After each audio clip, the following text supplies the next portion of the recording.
আসসালামু আলাইকুম গাইস, আজকে আমি আলু আর করলা দিয়ে ছোট মাছের চচ্চড়ি রান্না করব। তো প্রথমে আমি আলুটা পেঁয়াজ, কাঁচামরিচ আর এই তো বাটা মশলার মধ্যে সরিষা, জিরা বাটা, রসুন বাটা, একটুখানি গুঁড়ামরিচ, হলুদ, লবণ দিয়ে আমি আলু আর এটাকে পেঁয়াজ কাঁচামরিচটাকে খুব সুন্দর করে মেখে নেব।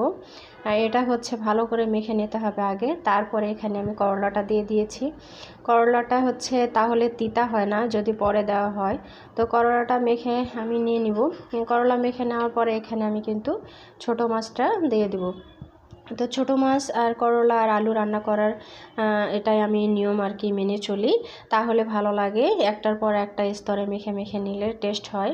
প্রথমে আলু, তারপরে করলা, তারপরে মাছ। তো এইভাবে আমি মেখে নিয়েছি। মেখে নেওয়ার পরে অল্প পরিমাণে পানি এটাতে দিবেন, যেহেতু চচ্চড়ি রান্না হবে। তো ইলেকট্রিক চুলাতে রান্না করব, তো আমি রান্নাটা এখন চেপে দেবো। এই তো করলা চচ্চড়ি আমি এভাবেই রান্না করি।